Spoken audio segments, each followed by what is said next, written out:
அனைவருக்கும் வணக்கம். இன்னைக்கு நம்ம சிக்கன் வச்சு தான் ஒரு ரெசிபி செய்ய போகிறோம். இது ரொம்ப கம்மியான பொருளை வச்சு இந்த டிஷ்ஷை நம்ம செஞ்சிடலாம். இப்போ வாங்க எப்படி செய்யலான்ட்டு பார்க்கலாம். இதுக்கு நான் ஒரு 200 கிராம் அளவுக்கு சிக்கன் எடுத்திருக்கேன். அப்புறம் இது செய்யறதுக்கு பச்சை மிளகாய்,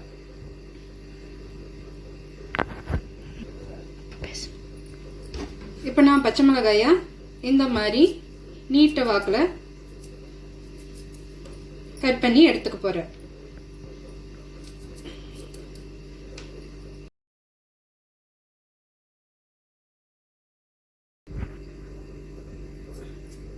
இந்த டிஷ் நல்ல காரமாக டேஸ்டாக இருக்கும். ஒரு டிஃப்ரெண்ட்டான டேஸ்டில் இருக்கும். நம்ம எப்பவும் மிளகாத்தூள், மிளகுத்தூள், கொத்தமல்லி தூள் இந்த மாதிரி போட்டு தான் நம்ம செய்வோம். இது வெறும் பச்சை மிளகாய் மட்டும் வச்சு கொஞ்சமாக இஞ்சி பூண்டு பேஸ்ட் சேர்த்து நம்ம இதை செய்யலாம். இது ஒரு டிஃப்ரெண்ட்டான டேஸ்டில் இருக்கும். இது எங்கள் பாப்பாவுக்கு ரொம்ப பிடிச்ச ஒரு டிஷ். எப்பயாவது ஒரு சமயம்தான் நாங்கள் இதை செய்வோம். அடிக்கடி இது செய்யறதில்ல, ஏன்னா ரொம்ப ஓவர் ஸ்பைசியாக இருக்கும். ஓகே, இப்போ பச்சை மிளகாயை கட் பண்ணி எடுத்தாச்சு. இப்போ நான் இஞ்சி பூண்டு பேஸ்ட்டு தயார் பண்ண போகிறேன்.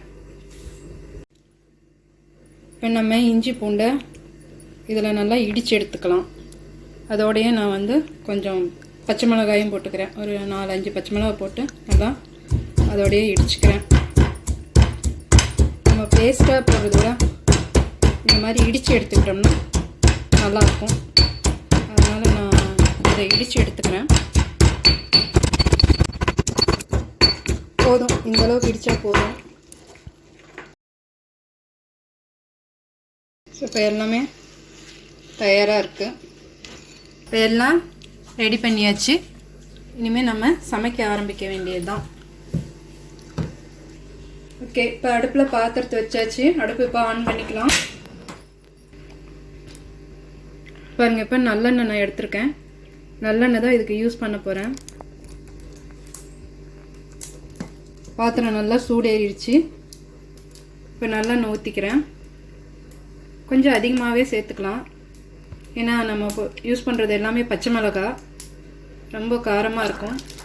அதனால் ஆயில் கொஞ்சம் அதிகமாகவே விட்டுக்கலாம். எண்ணெய் நல்லா காஞ்சிச்சு. இப்போ நம்ம இடித்து வச்சுருக்கிற இஞ்சி பூண்டு மிளகாய் இதை நம்ம போட்டுக்கலாம்.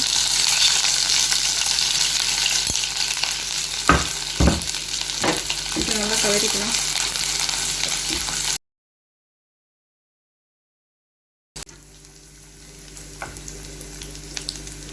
இப்போ நம்ம பச்சை மிளகாயும் சேர்த்துக்கலாம்.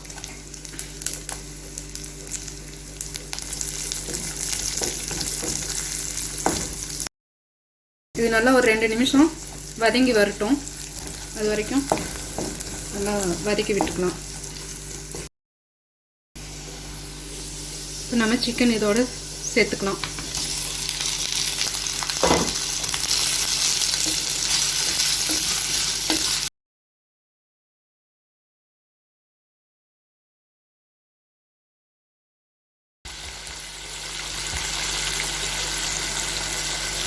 நான் தேவையான அளவுக்கு உப்பு சேர்த்துக்கிறேன். உப்பு சேர்த்து நல்லா கலரி விட்டுக்கலாம். பாருங்கள், சிக்கனில் தண்ணி எதுவுமே ஊற்றலை. இதே பாருங்கள் எவ்வளோ தண்ணி வந்திருக்குன்ட்டு. சிக்கனில் இருக்க தண்ணியே போதும். நல்லா இப்போ கலரி வச்சுக்கலாம்.